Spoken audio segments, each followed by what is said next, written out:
Irredeemable date, अशोधनीय date, इसको calculate करना पहले हम करेंगे बिफोर टैक्स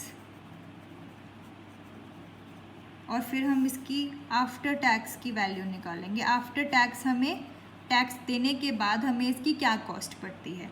बिफोर टैक्स के लिए अगर आपको इसको हम डिनोट करते हैं के डी से और के आई से, ठीक है। आपकी बुक में इसको debt before tax D B से भी डिनोट किया हुआ है, के डी बी। तो आप इसको इन दोनों में से किसी भी सिंबल से डिनोट कर सकते हो, के आई कर लो या के डी बी कर लो, एक ही बात है। Which is equal to interest.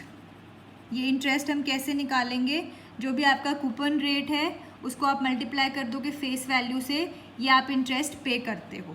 तो ये interest divided by net proceeds. Net proceeds आपका issue price minus issue expenses. ये आपके पास कॉस्ट आ जाएगी, cost of debt before tax. अगर आप इसको 100 से मल्टीप्लाई कर दोगे तो ये परसेंटेज में निकल जाएगा, 100 से मल्टीप्लाई नहीं करोगे तो ये पॉइंट्स में आएगा, ठीक है। तो ये फर्स्ट फॉर्मूला है आपका इरिडीमेबल डेट का बिफोर टैक्स का, इंटरेस्ट अपॉन नेट प्रोसीड्स। अगर पॉइंट्स में निकालना है तो आप इंटू 100 मत करो, अगर आपको परसेंटेज में निकालना है तो आप इंटू 100 कर दो। सेकंड है आपका आफ्टर टैक्स। अब आफ्टर टैक्स के लिए फॉर्मूला है debt, cost of debt is equal to interest into 1 minus T. T आपका टैक्स रेट है, T is equal to rate of tax. जो भी आपका आयकर है उसका जो दर है, divided by net proceeds. Same formula है, सिर्फ आफ्टर टैक्स में आप 1 माइनस टी कर देते हो तो आपके पास कॉस्ट ऑफ डेट आ जाएगा। इरिडीमेबल डेट में रिडम्पशन वैल्यू गिवन नहीं होती है, आपके पास दो ही वैल्यू गिवन होगी, इंटरेस्ट की और नेट प्रोसीड्स की। तो आपके ये रिस्पेक्टिव फॉर्मूला। अगेन अगर आपको पॉइंट्स में निकालना है तो ऐसे कर दो, परसेंटेज में निकालना है तो इंटू 100 कर दो। अब हमने ये 1 माइनस टी क्यों किया। सपोज़ आपके पास दो केस हैं। फर्स्ट केस में आपको इंटरेस्ट पे करना है 50,000 का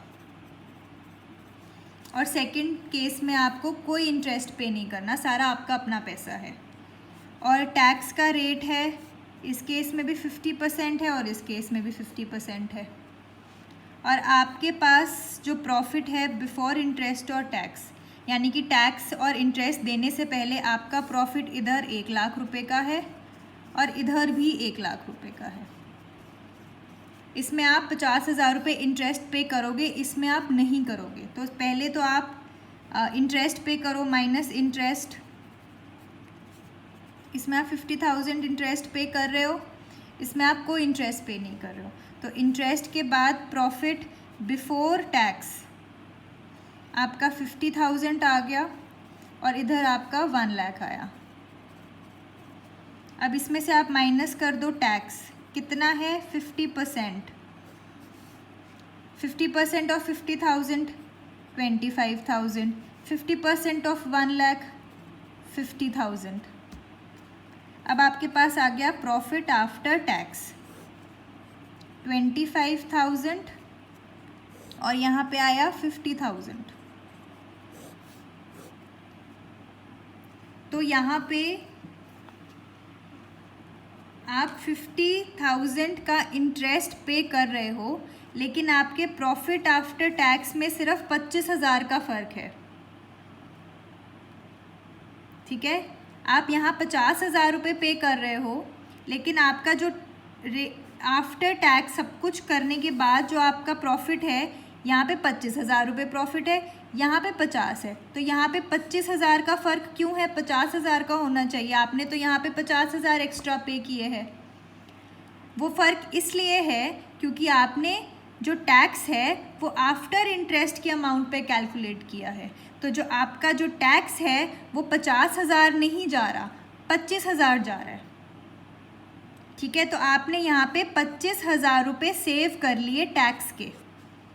आपने 50,000 रुपये एक्स्ट्रा इंटरेस्ट पे किया है, लेकिन आपने 25,000 रुपये टैक्स बचा लिया, तो अल्टीमेटली आपकी कॉस्ट कितनी आई? 25,000 की। तो आपका जो इंटरेस्ट है वो आपको 50,000 रुपये में नहीं पड़ा, आपको वो 25,000 रुपये में पड़ा है, क्योंकि आपने टैक्स का अमाउंट सेव कर लिया। आप अब 1 लाख के ऊपर टैक्स नहीं दोगे, आप 50,000 के ऊपर टैक्स दोगे। तो इसलिए जो आपका इंटरेस्ट है उसमें से आप 1 माइनस टी कर देते हो, तो आपका 50,000 का इंटरेस्ट है, आपने 1 माइनस 0.50 किया, 50,000 0.50 विच इज़ इक्वल टू 25,000। ये आपका इंटरेस्ट है, ना कि 50,000, इसलिए आप 1 माइनस टी कर देते हो।